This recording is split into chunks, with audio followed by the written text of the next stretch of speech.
we're going to tackle something that is within the wheelhouse of Mythic Legions of the world and fantasy and IP, but so much larger. And I'm sure from a product design, we've heard at Legions Con and stuff, some of the challenges around it. What says, yeah, let's do this? Because I think we all know that this is not a thing that's going to be everybody's getting a mansion based off the dragon. This is a passion project. So what? Maybe. Maybe. But what's kind of the mindset that makes you say, let's do it. Let's tackle this thing? Well, I think since the Mythic Legions line came out over 10 years ago, this was on the to-do list. A dragon, iconic fantasy creature. Cornboy was asked very, very early on in those interviews, will you ever do a dragon? It almost became a myth unto itself about this 3-foot dragon that Cornboy used to talk about during interviews. So really, it was about finding the right spot to do it. And as we got up to that 10-year anniversary, the 25th anniversary of Fourhorsemen Studios, everything was just aligning along with our own, kind of business, being able to tackle a project like this, to get it out there, to make it a reality. All along, the desire was there. The timing had to be there. And even with everything that we put into it, there were significant surprises along the way when we got the first set of costs back and we realized, we knew it was going to be a complex project, but when we realized how much we had bit off, it definitely required us to have to rethink how we were going to put it out there and land on the crowdfunding pre-order that's going on right now. Active has a week left. So if any of the videos that are going up, hopefully they go up in the next little while. When it was revealed at Legions Con, which a lot of folks were here, a lot of folks didn't get to see that.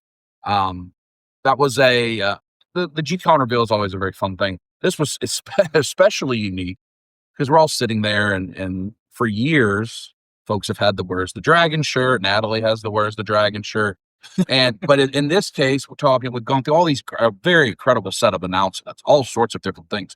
And then it is, was it Press Your Luck? No, what's the game where you pull back the thing and you see if you want, if it's a zonk or a new car? Is that your price is right? Maybe, yeah. And it's revealed. Let's make a deal. Let's make a deal.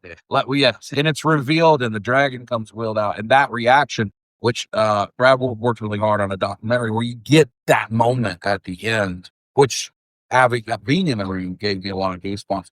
To decide to reveal it there and all of that, I remember, knowing that there was something different going on, but you didn't know exactly what. Talk about that, just that process. We're going to reveal it at this thing. We're going to have the excitement, making the video. I'd love to hear about that stuff. Right. I'll answer every question if you let me, so somebody else has to jump in. You're the best to answer that. Why would we do it at Legions Con? Of course we have to do it at Legions Con. There'd be no other place to announce. The Year of the Dragon. That's our big moment. That's the moment we go out, we come to shows like this. We love meeting the fan base. We love making new fans.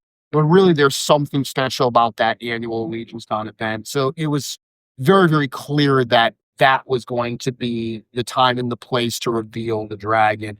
How we revealed it, Joe, we went back and forth on a bunch of different ideas. Most of them, Joe coming back to us saying no, there's no way. I'm a little protected. There's no way that we can lift it up from the ground. Like a wrestler entrance. I don't really think we could do that, but I had to ask if that was possible. We were going to roll it through the hallway, out the back room through the hallway, and people would be going nuts outside the room. Like a bride down the aisle. They wanted to. We wanted to bring it down, but then we figured everyone was going to be jumping into the aisle. They want to take pictures, a video. We'd have to say, okay, thanks. Let's move aside. That was just the best option. But how do you, even at one point we said, let's put it in the room and cover it with a sheet. And it was everyone's going to know what that is. Eye of Sauron. Everyone's going to be I don't know what you're showing over that. Open that up. Let's care about that lion. That's what it'd have been. But finally coming up with that idea, of putting the banners behind us, which the happy byproduct was it created a much nicer backdrop for us than we had at some previous G-Cons. But then moving all of that and having everything come forward. It's funny. I have heard a number of people say that the people in the crowd knew something was happening because all of a sudden the entire membership of the studio that wasn't at the front Nothing table to see here. all filtered into the Yeah. room and made their way around the edges. So everyone's like, oh, something going down. Yeah. And then I think COCB that said something about it. And you see, we have all of our illustrious members of the studio, and then was here. And then also the thing that was neat was when all of the attention was on that reveal outside, the full diorama was being set up, and you could see that ripple move through the crowd. And I was actually in the back. It was a lot of people. And Robo was when he was like, hey, it's out there, let's go there, let's go there. We went outside. More of the team was setting it up, and everyone was looking at you. I had to go back and watch the G-Con video because I didn't see any of it talking about it because I was looking at the one that was outside. That was cool too. So you could immediately exit the room, and it was there. Like you were setting up the different diorama parts. I think that was cool because the whole weekend that thing just lived in the hallway. Jewel. Yeah. Yeah, well, we had two. Yeah, the one that's down. Yeah, I know it's not a big enough chunk. It's doubling up. The one that's downstairs, that's the main look of Beyithirr. But because Eric really wanted to do these alternate parts, the expanded wings, the open mouth with the fire breath. We had two of the Beyithirr dragons on display. One of them that was the standard, and then another one that had those add-on parts that was in an even larger display case. So that's the one that was being built. Yeah. One of them was in the room with us that we had rolled out. The other one was in the hold. That's cool to see. So I know, George, you and Chris went to China last year leading up to that. I'm assuming now, after the fact, couldn't be a spoiler, that you were, at least some things of this was being discussed and looked at. Some things, or even working with the factories. What is that like on something as large as this compared to, a more standard thing? I mean, when we go to see these molds, it's going to be insane. Like, we showed like maybe 2 weeks ago on 4 o'clock, we showed a video of some of just a little piece of it, of some of the molds that we had there. That there's a mold that we're standing next to, and it's like waist high, and it's just a regular action figure. Like, I don't know, the mold for this thing is going to be insane. Like, to move these molds, like there was a mold that's probably about this tall, this big. It's a regular steel tool, and I tried to knock it over, and I couldn't move. Like, I could not knock the mold over. They're so heavy. It's all drug around on with engine hoists and things. And it's so when we go to see that, I'm excited to see what this thing's going to be. I mean, it's one piece. That's the thing. It's not separate pieces that they can break across multiple tools. Right. This is one. So, I mean, it's going to be, you take that and you put all the extra steel around it. The fact, these guys working on this, it's going to be insane. Like when they're refining the molds, they have to keep taking them apart and putting them back together, checking it and taking it apart. And to do that on this piece, those guys are going to be insane. It's a lot of work. That's what it takes. One of the things, when we got the pricing back from the factory, the scale of this, how much surface area has to be painted certainly impacted that. But one of the price factors was that their team has to wear protective hand coverings to put it together because it's got so many spikes and everything on it.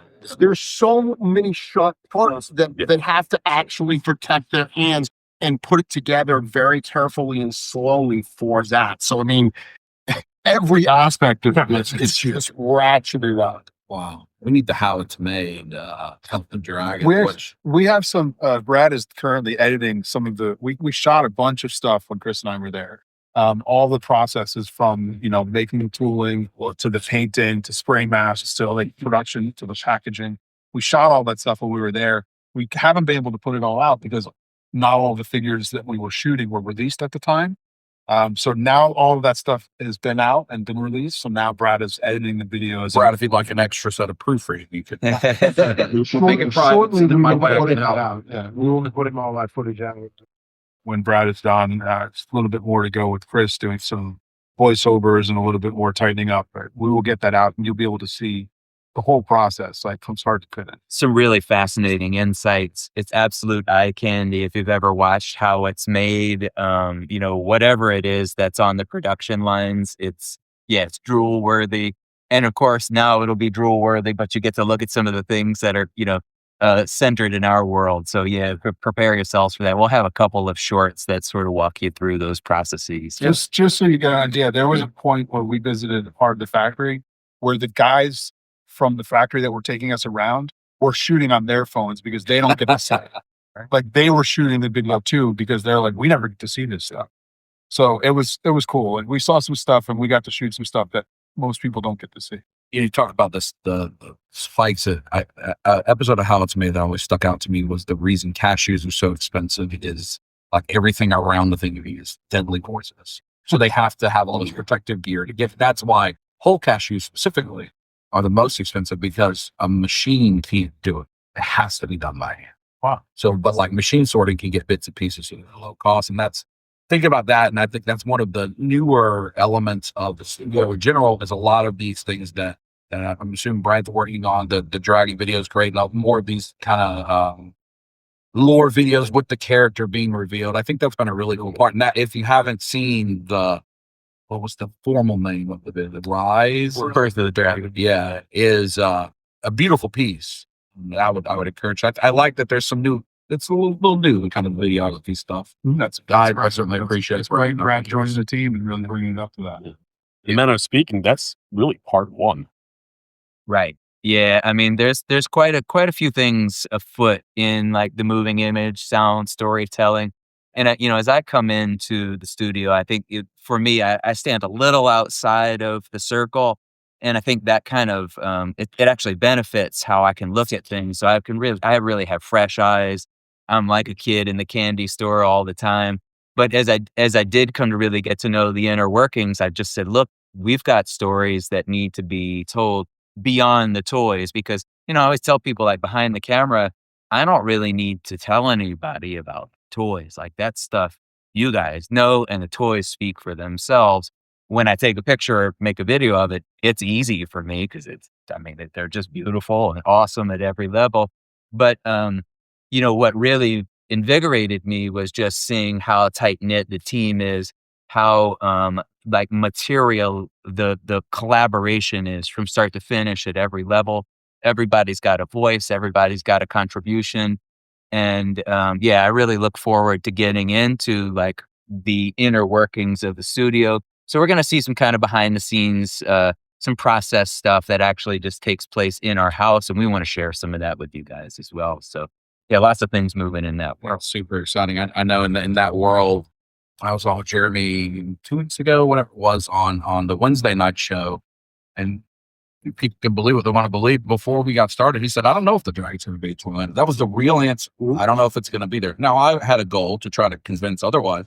But Joe was in the comments saying, I'm going to do my best to get it there. And I think, Joe, you got it here, right? So that even something like that, like the process of having this thing here, whatever it is, 950 miles away, is interesting. Like, it's not just like just ship it down or carry it down. So Joe, what's it like? I mean, you've been carrying this thing to places and handling it so often. I feel like I'm like the babysitter or the butler to the dragon in the manner of speaking. I make sure it's cleaned up and it's got all of its parts and it's looking good wherever we bring it. But yeah, fair, if we touch it, he yells at us. So it's me. You've gotten better at it, so I'm a little more comfortable with other hands on it. I'll touch it. But yeah, I mean, just hearing how excited everybody was to see this, like, the best thing I could do is, yes, I'm with the studio, but I'm still very much a fan like the rest of you. And I'm very lucky to be able to see this kind of stuff all the time. So I want to be able to share it with everybody else and help be a conduit as best I can to this entire situation. So yeah, when I hear like everybody wants to see it, it doesn't matter if it's funded or not. It's pretty special. This is something I've wanted since I was a kid. And to be even this involved is pretty nice. He's downplaying it a little bit. I left at 5:30 on Monday, and I came in on Tuesday morning, and there was a crate made. He made a crate to bring this dragon. After hours, on his own time, he stayed to make sure that we had a way to bring it down here safe. Well, luckily enough, we had a scene shop upstairs, and I just had to text the owner and be like, "Hey, can I use some scrap wood?" And he goes, "You do what you got to do, man." And that's all I needed. And they get done work at 4:00, so I couldn't even get up there until after 4, and I had studio stuff to do. So I did that till like 5:30. And I'm like, all right, I guess this is all the time I have to knock it out. What was that? That was Tuesday night. So yeah, I'm like, if this is gonna happen, it needs to happen now. So Well, I think we all appreciate that, and I know I do as a adult buying action figures, and it's a paying customer. But I more appreciate. I've had friends all weekend here. I've been very busy. Lots of them have brought their young kids that have got. That's not a paying customer. They got to walk in and see that thing, and the wonder on their face, I hope, is the same wonder when my older sister read Small to me, and I'm seeing this in The Hobbit as a 3-year-old going, I want a big dragon. How do I get a big, what is a dragon? What does that look like? That's not what kids, they can Google it now, but we couldn't, right? And so just like you, I have thought about having something like this, a large dragon that I can do whatever I want to do with forever and ever. And hopefully, I think, especially this a really cool setup. You walk in, you see kids seeing this. Right now, we've got another friend that's got little ones here. That they're just gonna. I think it's gonna be a meaningful thing, and hopefully get them into fantasy, whether it's Legions, whatever, into this world that we like collecting. And I think it's important. I go to so many conventions that I don't want to see the convention age as I age. I want there to be others that get into it too, and I think you guys do a great part of having this here. I know it's a big test. I appreciate that too. Well, you can't go to the zoo and see a dragon, and that's my favorite animal. So if you want dragons to exist, this here and in here is how they exist. So when we say we want to make a dragon, this is as real as it gets. And to that end, a highlight for me yesterday was a family was walking up to the dragon, and this little girl was like, "Is that real?" And so we had to convince her that she was on her that Beyithirr was on the best behavior, no biting allowed. And so she warmed up to it, but she was definitely like apprehensive, like getting behind Dad and stuff like that. You told him if he moves, no Yeah. chance. So I know CB's here too, or whoever can answer this question. It's interesting. It's over 10 years. How long has it been since the first Kickstarter launched? Is that, I don't know what the 10-year date means. We're just over 10 years from that, because that was February 2015. So 10 years later, a hosted crowdfund that's entirely within, I think but is there something about that for those of you that have been on this journey for however long you've been on it? I think that's kind of cool to think, we went this and we needed a platform that would give us an audience.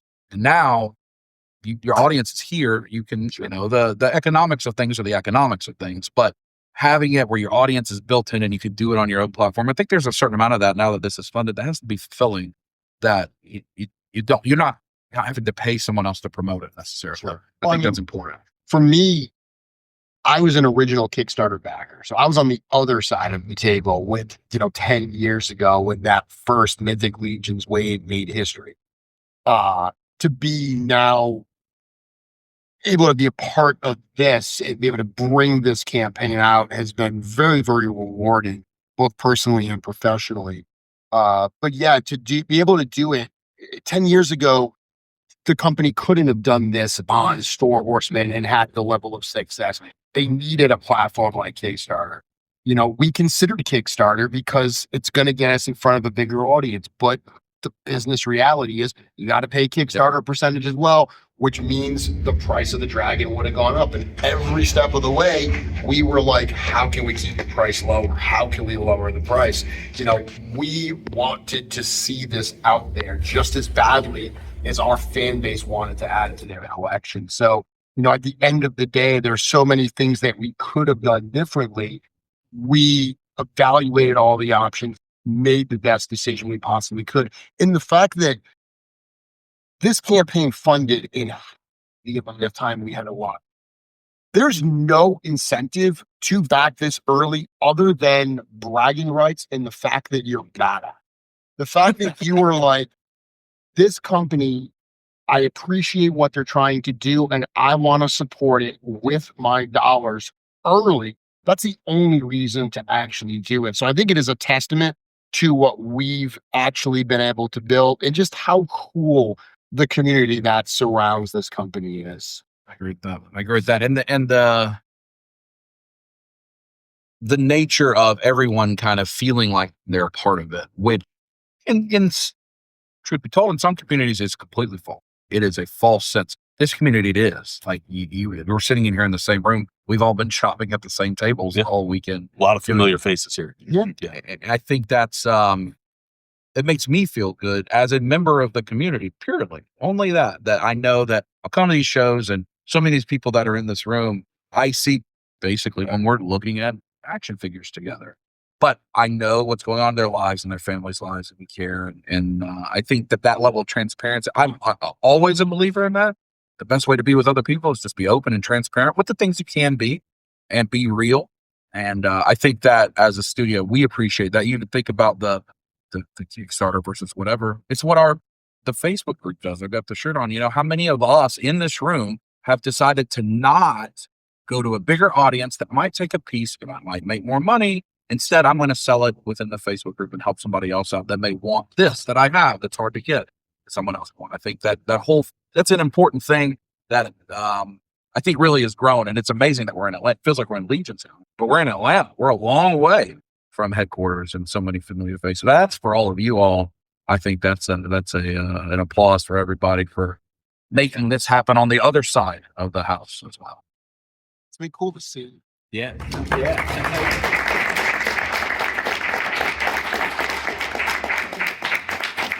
Being here 3 years in a row, it's been cool to see so many familiar faces. You know, there's a lot of people in this room that we see at multiple shows, that we see at Legions Con. There's also plenty of faces in here that we only see in this, this region. But to see them year in and year out and have them come to the booth and support us and be able to continue those conversations, that's really, really rewarding. Yeah. So we've got some things in front of us here. So we've got the larger, the epic wings. Yep. And we have the fire set. So I know when we watched the reveal stream and Eric holding up, it's the size of his torso. I'm not sure it's not also the size of my torso. That is a lord. I mean, that's a big. Okay with this, Joe? It's okay.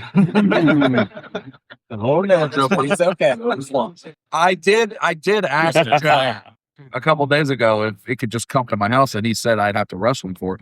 I actually went, I'm not sure I wouldn't that one. Style.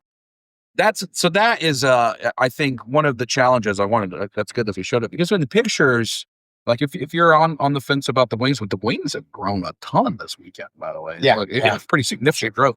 I think in person, it's hard to see it in images. These are really cool and very different for the way that you could pose it. So maybe talk about that. So Eric sculpted both, and this is much more of about to fly, take off, epic set, like that with the wings. And I'll probably use. Yeah. Do you want to talk a little bit about the design of the wings? Or? I tried to talk about it. I mean, it's so much extra stuff. Extra stuff. It's true.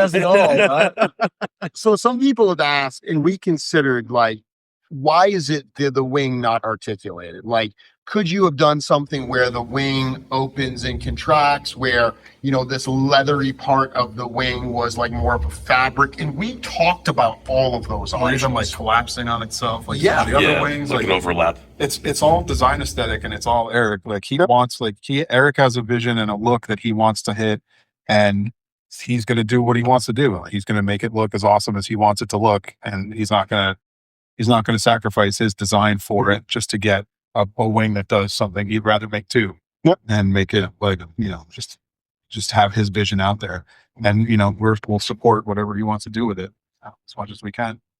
And that's exactly why the larger wing exists, because when we looked into the different options, you add those articulation points, which breaks up the sculptural detail. You know, there were concerns about what material do we use? Is that really going to look right? You know, the rest of the dragon is so incredibly detailed. If we use this like fabric stuff here, you're definitely not going to get this kind of look, all the veins and everything that are in it. So like George was saying, Eric had a vision. I did an interview the other night where I actually said, you know, agree or disagree with some of our decisions. Hopefully people can at least appreciate the purity of vision. The fact that, you know, this is an artist who's creating something that's very much what he is trying to put out into the world. But it did like so many things with Fourhorsemen Studios. If you have either option A or option B and we have to decide, Eric tends to go, well, let's do both. That's why there's so many extra parts, so many packages, because we literally will be like, well, which one do you want to use? He'll go, we'll paint them both and we'll decide. And I go, all right, we're using both. Inevitably, he goes, I don't know, let's put them both in. And it happens every time. Yeah. So that's why you guys get so many extra parts in there. And so we have the fire breathing set of same thing, right? We sculpted another head. So here we go. That's right. Yeah, this one's a little bit wider. It has a different expression in the eyes. These are a little more squinted. And you have the inner jaw of the skin where it's stretched out. And of course, you could do this with a hinged jaw, but it wouldn't have the same look. And he just wanted to have like a separate, more organic looking reaction, because even without it, you have this other tongue here. And this head will fit on the neck that comes with the dragon already. And this also comes with the other neck. It's a little buried at the moment. But even that is in a different position than what's currently on the base model. This is meant to be more of a like kind of forward, downward facing. I think even the scales along the top of the head are in a different position than the one that's currently on there to allow for that downward motion. Right now, this, for our printing purposes, this was made in 3 pieces. So there's a segment here and here. The tongue's connected. The factory may do a little bit different. We're working out some ideas. We had talked about doing it hollow. So if people want to, they can put some kind of light into it. That is not like the end all official thing that will happen. It's something that we're looking into. That is not, we will not be putting a light into that. That's a whole other, that's a whole other thing that we can't get involved with this. But we know the community loves to customize these kind of things, and everybody's got great ideas. Want to try to help, make it a little bit easier to make something like that happen. We'll see how it turns out. Well, to build on what you just said, you've seen Eric do that open mouth expression on a number of figures recently. And the Rain of the Beast Wave, Windaji the Cackler, the fact that it's got, kind of a gridded mouth and then it's got the wide open. Eric talks all the time about when a creature opens its mouth fully and growls or snarls, it's not just a hinged jaw.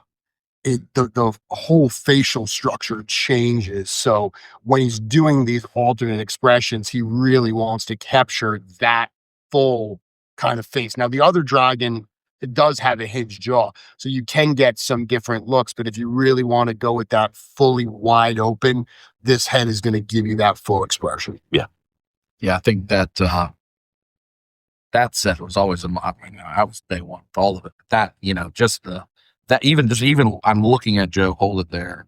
It's just so cool. That's what I see. I'm like, yep, that's the one. That was the one I saw when I was 3. Right. I didn't know it, but Eric saw it and created it for me. I've not been to your house. Thank you for having us. Yeah. Where in the hell are you putting it? On top, the big Legions display. The right side. There's some things that are going to get into the tub of banishment. Okay. Well, actually, Natalie's here. She's the one. Yeah, Natalie can figure.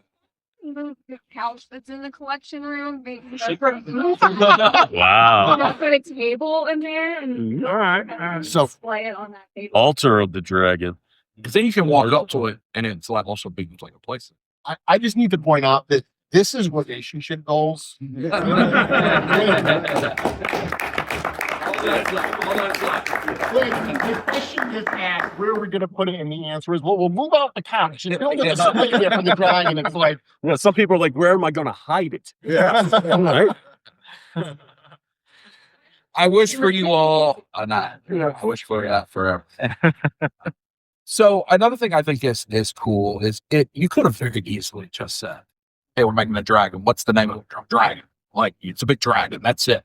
But it is like, not only with the reveal and all the cool stuff and here it comes, but it also opened up kind of a new chapter, or seemingly a new chapter of the story and the lore. And, so talk about you can about that. A lot of folks said, will it have a saddle? I think everybody at this table thinks dragon riders are cool.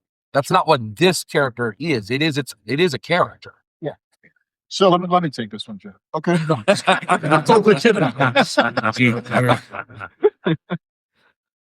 When we knew we were going to do a dragon, one of the first things that was important to me is answering the question, why have we not seen a dragon for the first 10 years and more? Now, the real answer is the company, just especially in those early years, wasn't ready, financially, customer base wise, to do a project like this. That's the business reason. But I want there to be a lore reason, because there's no way that we've talked about everything we've talked about in Mythos and we're like, oh yeah, dragons exist. We just have never talked about it in a meaningful way. Nate paints them into literally every painting he does. There's a dragon in this. But that was one of the first things. So when Eric and I sat down at one of our kind of lore sessions, we said, okay, why haven't we seen dragons? Where have they been? And it made a lot of sense because we were having this discussion right as that first major arc, the Rise of the Dark Four, was ending. And we were starting to really talk about what the next arc is going to look like. And we said, we want dragons to be an important part of it, but we don't want them to be the big bad. Like, that felt like too on the nose, that, oh, let's introduce these big dragons and they become the new. So we really wanted to have a more nuanced way of introducing them. We talked a little bit about this at Legions Con, this idea, the 5 pillars of the first world, these like godlike level characters that have been part of Mythos. And the story that we told is kind of, there's things changing in Mythos, and, there's been weird weather patterns and creatures that have never been recorded that are suddenly being seen. And after this incredible earthquake shakes everything, the landscape looks a lot different, and suddenly there's this giant green beast flying above in the skies and flies over a big golden tower that's got the faces of 4 great beasts upon it. Anyone who knows the story knows that's the Tower of 4 Sides.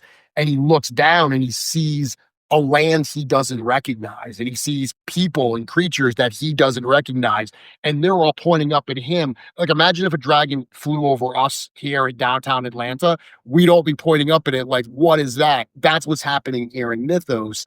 And that's starting to set the story for not only how we're introducing this into the toy line, but how we're introducing this into the actual lore of Mythic Legions. The dragon flies over Atlanta. I'm not going to work. I'm not paying bills, not doing any of the social constructs. They're done. Now, one thing that I think has been, well, I know you won't confirm this, but I think it's important to point out, potentially incorrectly assumed, is all 5 pillars are all 5 dragons. There's been a pillar that is a dragon. There are 4 other pillars. One of them could be Ralph the Halfway. Could be. Actually, that's one point. Ralph the Halfling. Okay. Yeah, like, I think is, maybe they are, maybe they are not, but it isn't, oh, there's 5 dragons coming. You're gonna buy this every year. Certainly, expensive tooling is being made. It'd be silly to think that there might not be ways to use that in other ways, but that doesn't necessarily mean that's what the 5 pillars are verbatim. It's 5 more dragons. 4 more dragons. At Legions Con, I was reminded that I did say that all 5 pillars were dragons. The community is so politely reminded. Wow. As we do. It's left out of everything. He's got a different marker somewhere else. But I heard someone make a comment saying, they were a creator as well. They were an author, and they said, look, I can say anything I want, but until it's committed to the story, I reserve the right to change my mind. So to kind of answer two parts of your question, yes, now that this tooling is going to live, we're going to make this investment. We're going to obviously use it again. We're not just going to repaint Beyithirr. We're not just going to slap a new coat of paint on them as is and say, that's a new dragon. Like, Purple. there will be changes. There will be absolutely be changes to anything we do in the future. But as far as the pillars go, we still are discussing what those characters look like.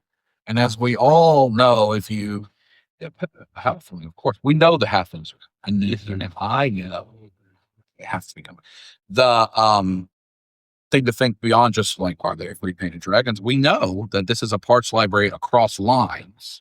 So who's to say that in a different part of the Fourhorsemen Studio that you might see a dragon? There are certainly things in Figura, Cosmic, or whatever that parts could be used for. That's just my speculation. Space dragons confirmed. Thank you. Say by me. This side of the person, not at the table. Cyborg dragon. Yeah, that. Firm on the ass. Purple space dragon heard. So most of the stuff we've talked about It's was at the end, but something that was not is Sir Benagar, the stretch goal, which is now unlocked. So let's talk about that, because as I understand it, I think you said that some of this Eric sculpted after the and so how did that come about? Because everybody raves over that figure. Obviously, it's a beautiful figure, but that was not even created yet when we saw the dragon today. So I'd like Joe to talk a little bit about the creation of this character, but I can just start that conversation with, you're right. When we decided that we had to go with a crowdfunding type format for this, immediately we were thinking, okay, well, what are stretch goals? Because that is such a part of crowdfunding campaigns. And right out of the gate, it was like, you might have even said, we need a dragon knight, like pretty much very, very early on. And then Eric was right. Yeah, that's Modest request. that's what he was thinking. Appreciate it. But rather than just using the existing parts library in good ways, Eric wanted to create some new parts that were special for this. And that's what we get here with Sir Benagar's sigil shield, his helmet, and his pauldrons. But putting that together, he put together the design, and then it went over to both Joe and CJ to do all those amazing soft goods, which are, as of right now, probably 100 sales or less away from being unlocked. And then Joe to do the painting. So I'd love you to talk a little bit about, when you got your hands on these parts.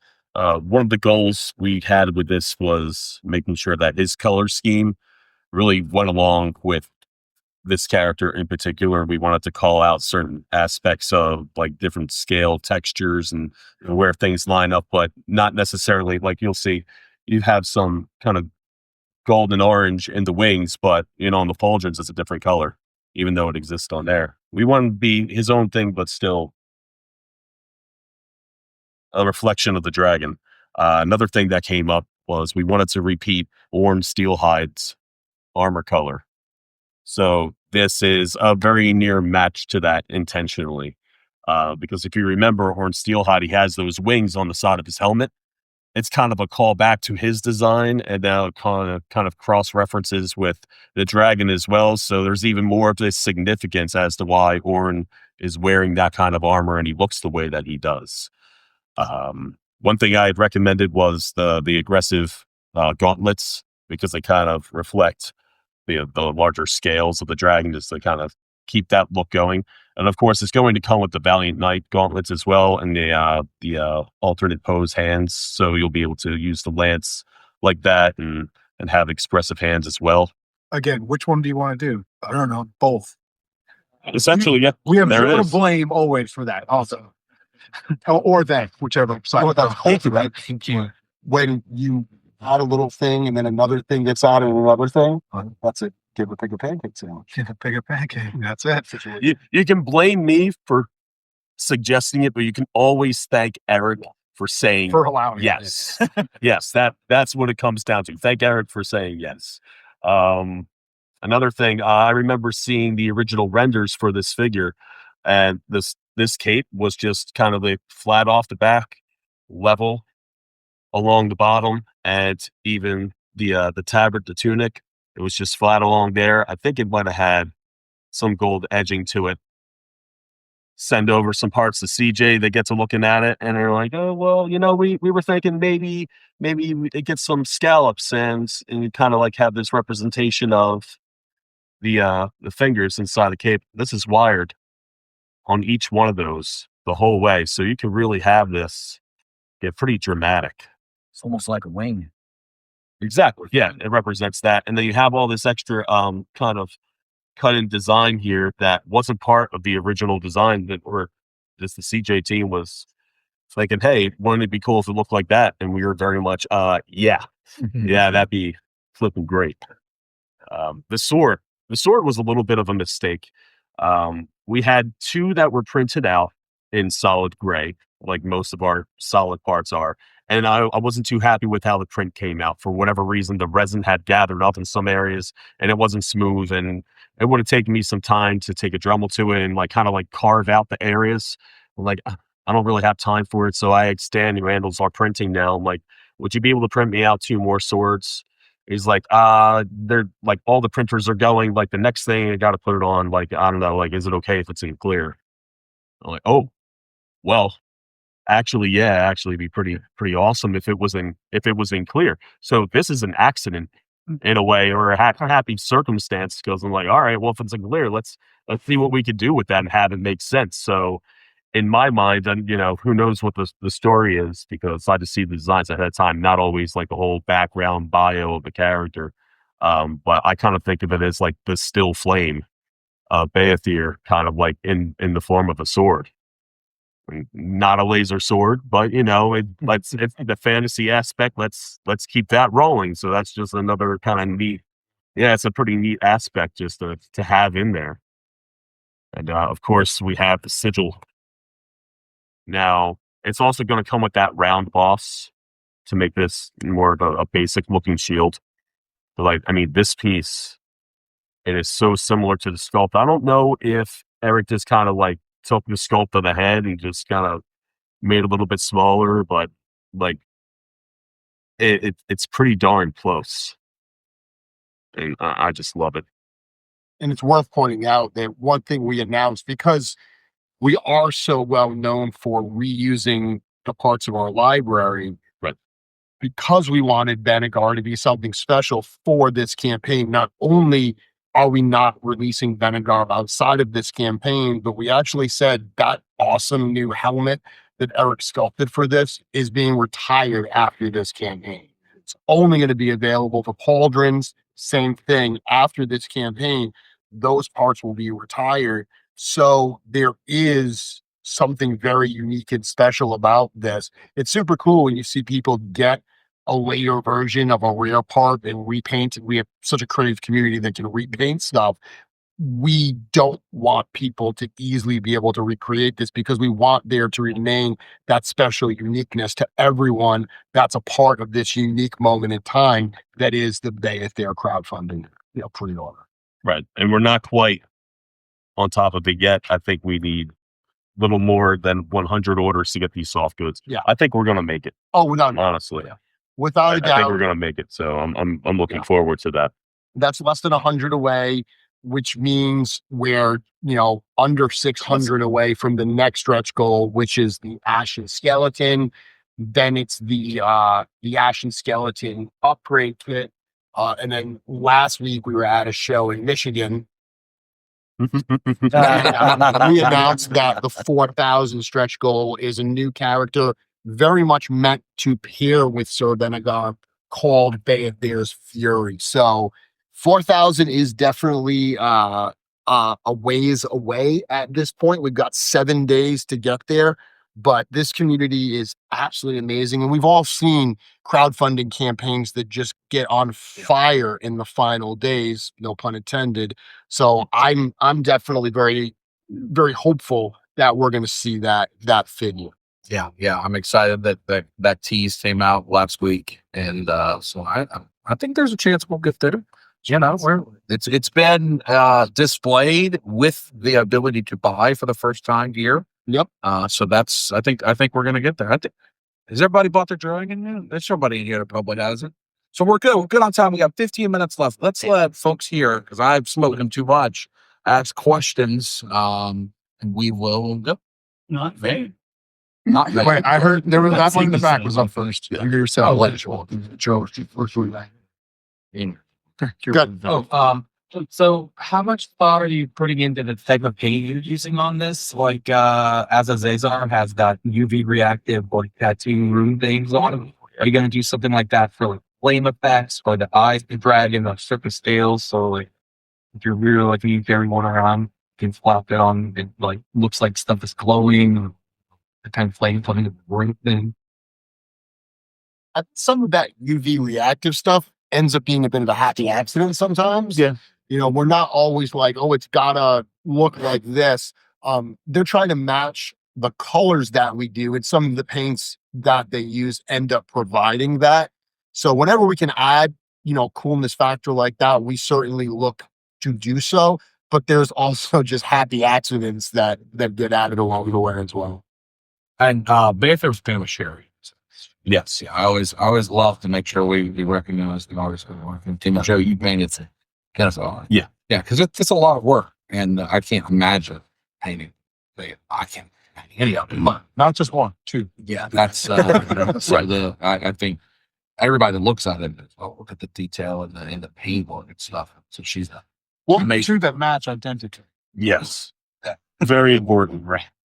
Well, I think it's also like that display case is a testament to the teamwork of the studio, even just from the painting standpoint. Sherry painted Beyithirr, Joe painted Sir Benagar, Cameron painted the Burning Knight, right? Oh wow. And Sherry did all the Ashen skeletons. based on the ones that the Dial guys did last Right. year. Yeah. So to Dan throw and it Bill, down. they were part of the display, and I don't think there was ever an intention upon having them be part of the stretch goals. display. Right. Yeah. They're, you know, prop pieces essentially.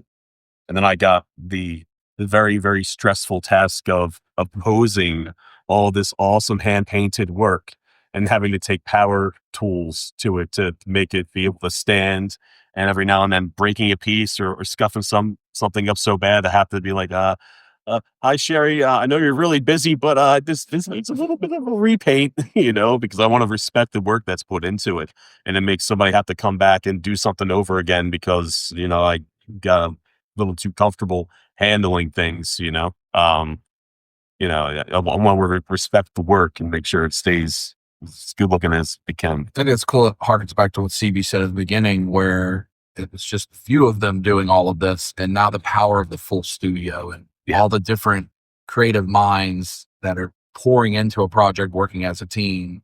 I think that's really cool to hear about all the different passion that goes into it, and that's how you end up the product like this, because maybe the sculpting is coming out of one mind, but there's so much more. The gentleman who's handling some of the shipping and almost all the customer service at this point, Adam, he built that rock formation down there. That's what he does for fun. And the 1/6 scale, like he'll make like, he made like a whole arcade for guys this big. It's insane the amount of talent. And a lot of us end up doing multiple jobs in the studio because we're still pretty small, but there's lots to do. So it's pretty neat, just like how involved everybody can get with this. Yeah. Other questions, right? Oh, thank you, George. So as a fan of the line, as you know, we sit back and we're constantly, I think I can speak for the room, in awe of what you guys put out. But it's really interesting, like when you talk about the happy accident, getting in clear coat, and that's, how often do you guys sit back and like, wow, this person's so unbelievably talented, and you have those moments where you're just completely dumbstruck by the amount of talent you guys doesn't are go away. surrounded by. Like, It's in front of, I've seen this for months and I can still look at it and I'm still, wow, it doesn't go away. and the second part of my question, the wing adapters that we've had with our other figures, will they work with these to where we can like put them on goblins? For Not without some significant modifications. And you got to get a figure stand. And Figure stand and maybe a trip to Home Depot. Yeah. Hey, So you'll be putting out a video is what I'm hearing. to go back to your first question, anyone that knows, you know, the makeup knows I don't live in New Jersey, so I'm not in the studio on a daily basis. Surprise. When I go Somewhere to in the Maine. studio, one of the first things I do when I come in is I drop my bag down. I walk into every one of the painters' rooms to see what they're working on, because it is like a kid in a candy store. I'm so excited. I've seen photos of it.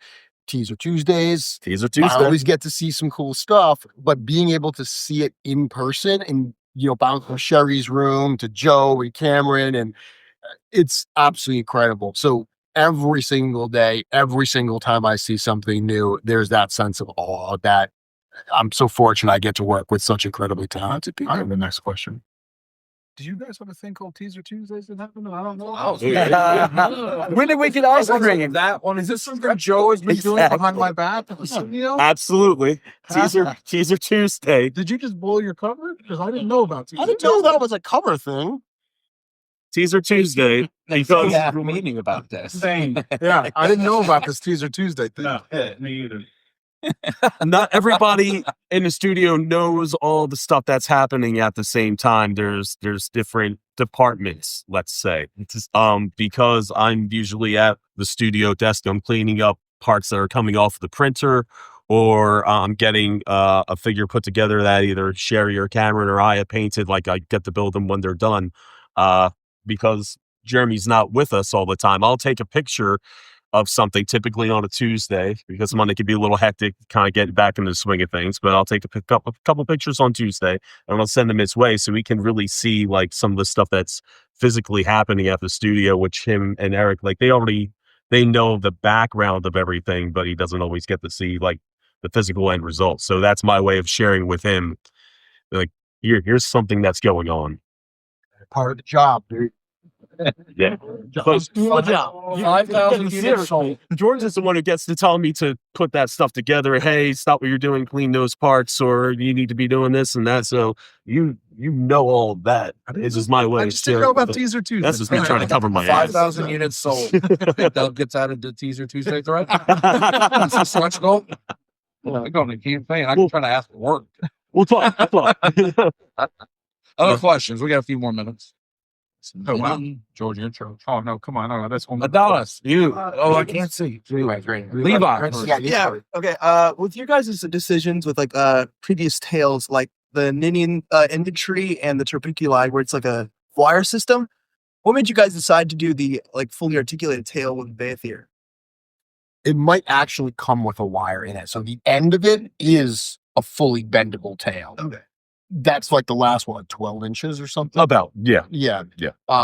We're still trying to figure out what the best way to articulate the rest of it is. It's 17 points, but whether that's just going to be a typical kind of ball and socket, we've been looking at putting a wire through it. So that's part of what George was talking about, going to the factory. The level of engineering and partnership we have with them, they're not order takers where we just say do this and they do it. It is very, very collaborative to make the figures the best as possible. So all of that is on the table right now to get that final Beyithirr tail. a lot of things too with like, you got a tail that's this thick. You can't just put a wire in. It's not, it doesn't matter how much the wire, how strong it is, you're not gonna be able to bend it. It's not gonna stay. Right. So like it all becomes down to like production issues and what the materials, how you can work with them and what makes the most sense for each one. And the tail down there, the only reason it has a wire is when I was putting them, it has like dumbbell pieces in between each. And for me to be able to kind of keep every top of the scales aligned, I needed something inside extra to kind of act as a support system to keep the part from fully being able to rotate and holding place without having to use glue. So I ran it through like parallel to all that. And afterwards we're like, well, it would be neat if that was like a built-in support system as well. You're right. Choked up. I did. It's okay, Joe. People have been more on the engineering side structurally and just mechanically. The opportunities you had to innovate or come up with new ways. I imagine there had to be some prototype of this that just collapsed, right? It just couldn't stand. A lot of the first prototypes, Eric would scale it down. So we were looking with it much smaller. Like we was a little tiny version of that. Just to make About sure, that long. Yeah, just to make sure like things would move and Spring, that's so so yeah, he starts off, he'll sculpt it because it's all digital. You can print it any size you want. So we would print little pieces here and there. He would test them, see how they move. And then we would go into the full size testing where we get like, okay, I have, these two parts of the leg. Let me print them full scale, see what they move. How does it work? And he worked on it, slowly over time like that. So we did, the engineering was developed as he was working on it. And as much as he could, we would do it small first because, printing this thing giant each time it just would have taken too long. So. I don't think he was done with the head yet. So that prototype, the small one, had a Racket-Gore's head. Yeah. Just a stand-in piece. So even as pieces were coming off the printer and I would get to put it together, like I still didn't even get the full picture of what it was going to become until, that big guy started to pop out. And that's like the second or third size head. Because we're trying to figure out like how big or small or whatever to make it proportional. I believe even some of the first prototype we did, when we thought we had the right size, we were like, nah, it's too small. It's got to go bigger. And we ended up having to reprint the whole thing. Which is so weird. Yeah, it started out and we were like, well, stood it next to a character afterwards. As we were getting the pieces, we were like, it's huge. And then we put it all together and stood it next to the figure and was like, oh, no, it's not anywhere near big enough. It was a horse. We put it next to a horse and it was like, it was huge, but it wasn't big enough. Yeah. Yeah.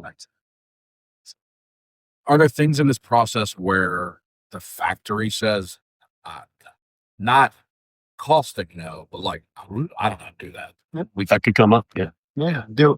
There were points that Chris expected there was going to be more rotocast in the Dragon than there is going to be. There's going to be some roto, but there were pieces that Chris imagined would be roto that the factory just flat out said. Yeah, they're pushing back hard on a lot of it to make sure that it's not going to collapse. We need to make sure it's going to hold its own weight. We need to make sure it's going to function. If you move the arm, it's going to stay where you move it. So there's a lot that we're working with their expertise to if we had an idea of what we wanted to do, Chris has to collaborate with them to figure out like what's actually going to work.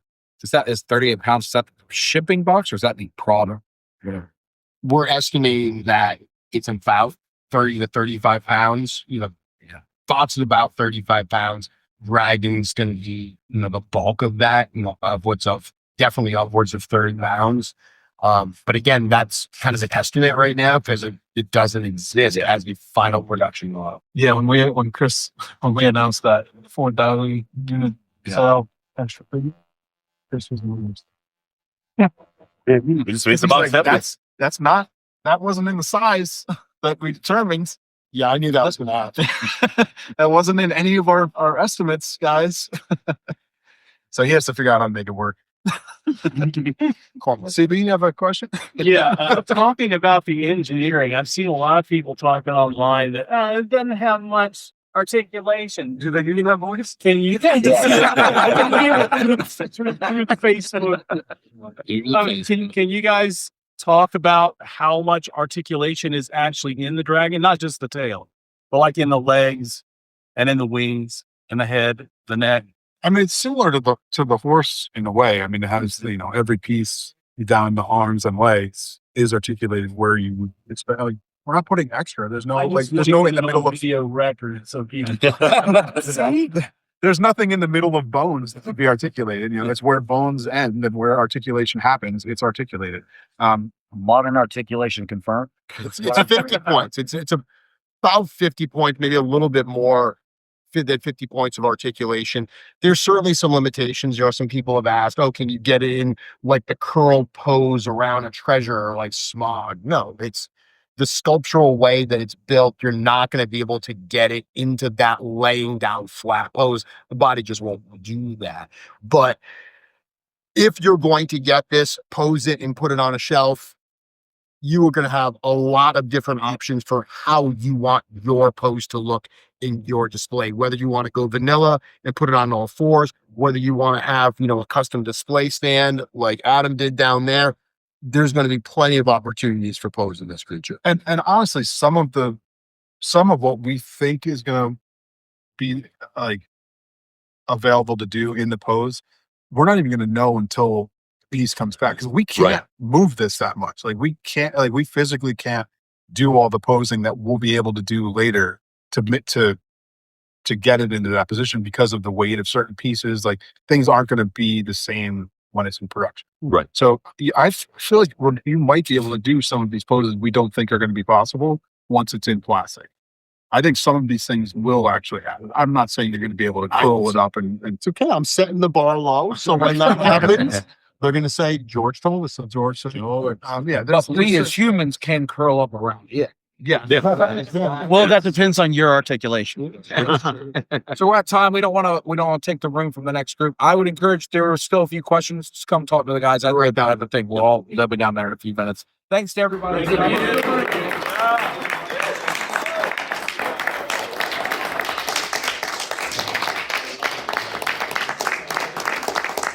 Thanks for watching. Back the Dragon now at storehorseman.com. Purple Gang Gang.